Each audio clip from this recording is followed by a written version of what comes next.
Welcome sa Numeracy Assessment for Grade 4. So, sa assessment na ito, meron kayong tatlong task na pagdadaanan at ang bawat task ay may oras na nakalaan. Okay, so let's start with the first task. Our first task is oral counting. So, sa activity na to, bibigyan kayo ng 1 minute or 60 seconds para magbilang from 1 to 60. Okay, so timer starts now.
Time's up!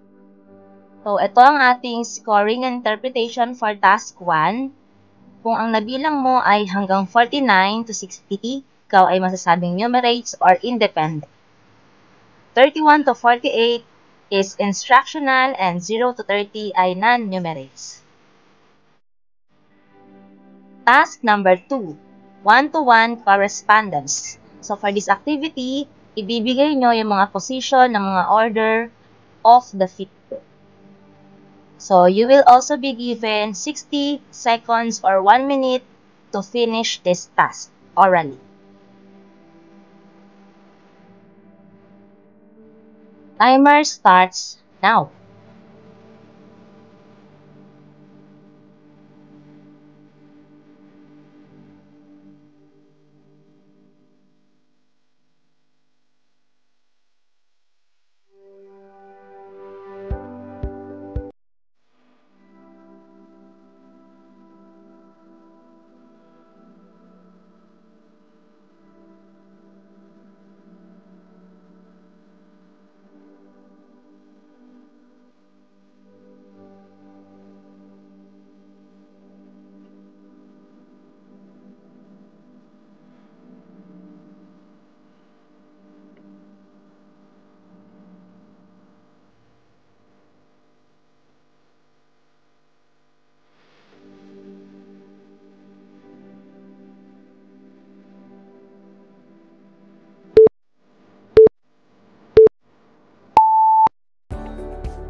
Time's up!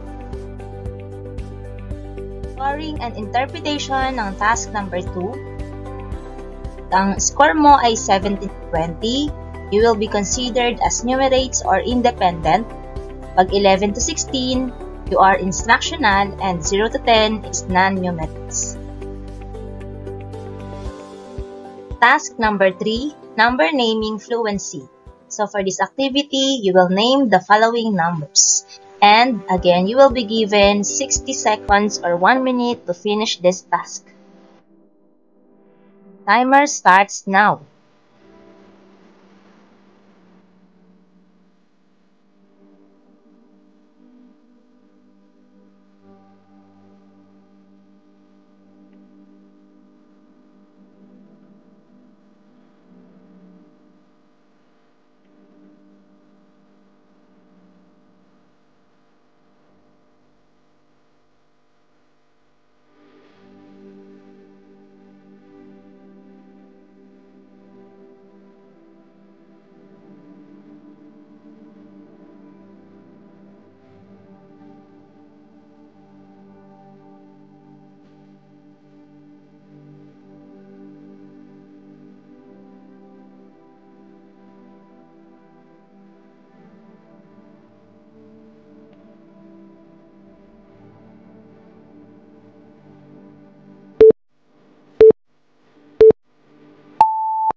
Time's up!